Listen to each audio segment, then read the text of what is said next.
Hi, welcome back to Garden on the Moors. It's the middle of September and we've got some beautifully ripe tomatoes which we're going to collect the seed from for next year.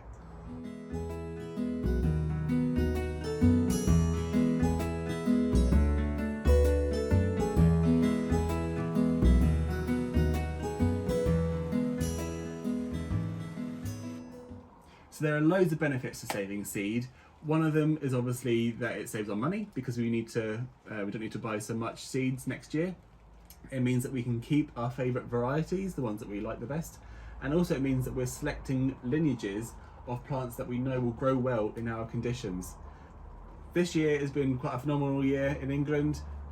We're in the middle of a drought apparently, although you wouldn't know it where we are because we've had rain for the past month. It's raining today and we've got more rain up ahead. So we're quite localised in our weather, and knowing that is why we grow things under glass. So if we hadn't and we'd kept it all outside, by now most of these tomatoes would probably have blight or would be at severe risk of getting blight, which could ruin our crop. Because of that, because we grow the tomatoes and things under glass, I want varieties that are going to enjoy these conditions. So I want ones that are not too top heavy, that are going to fall over. This bench is wonky. We didn't make it, so but it does really well for us. But it is a bit wonky, so we don't want any that are going to be too top heavy. We also want tomatoes that are going to be happy in pots and that are going to give us trusses up to this height. I mean, we've only got, what's that, 3-4 foot of space for the tomatoes to grow. So I don't want any that are going to want to go absolutely to the heavens before they start putting out any fruit. So that's why, we know which ones to pick.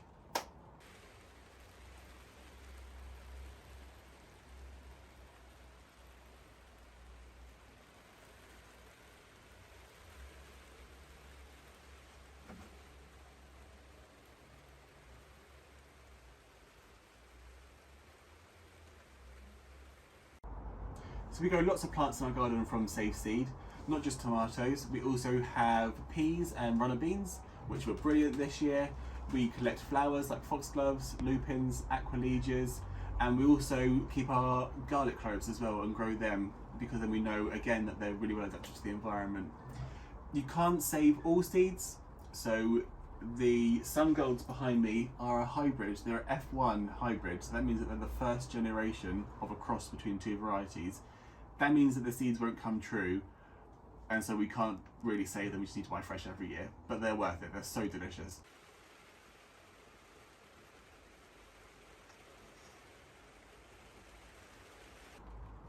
This year we grew these beautiful golden sunrise tomatoes from saved seed. They've done absolutely brilliantly and they've come true.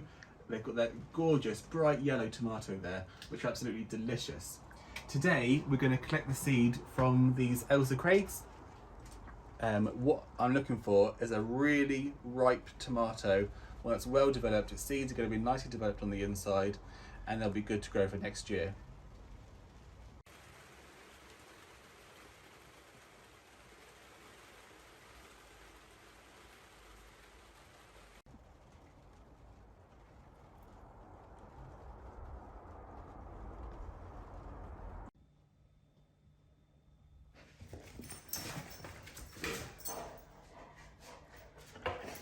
So we've come inside to process our seeds. We've got this beautiful, really ripe Ailsa Craig tomato.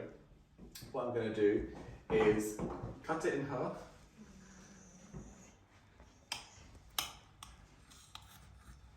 See the beautiful flesh inside and all the seeds. What we're going to do is scoop them, including you, if I can get you.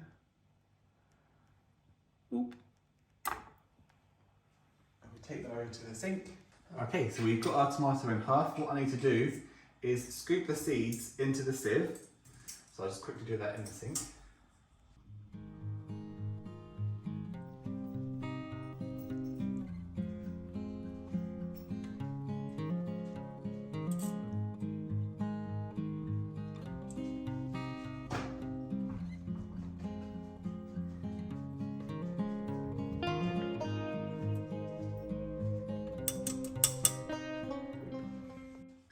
So seeds are scooped, and now I'm just going to rinse them off as best I can in the sieve, trying to get rid of as much of the flesh as I can.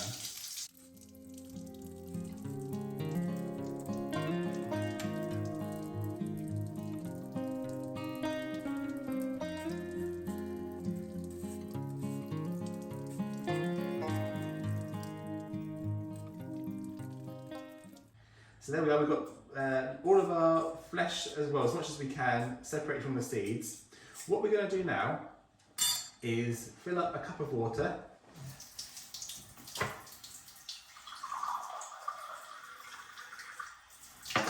And then pop these seeds into that water and leave it for a few days, 3 days I suppose.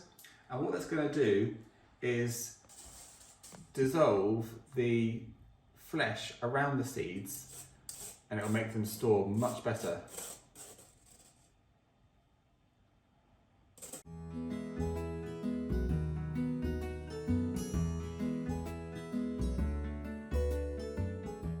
Okay, it's a couple of days later now, about 3 days after the last clip.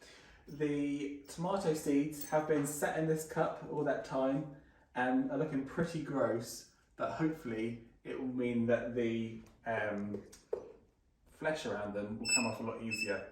So what we need to do is just drain the water into a sieve. You see it's all kind of jelly-like still. And then just try and wash them off as best we can. So we'll get a bit of water on them and spoon off all of the flesh and get it through them.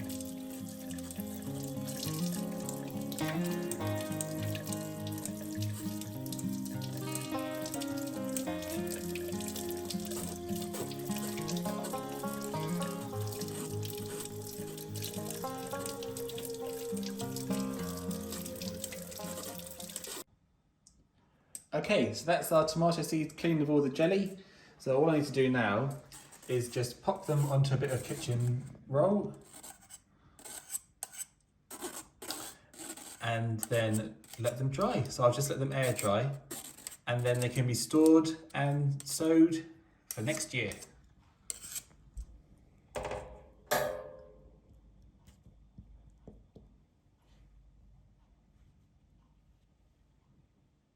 There we are. I hope you enjoyed the video. If you did, please give it a big thumbs up and subscribe for more, and we'll see you again next time. Cheers!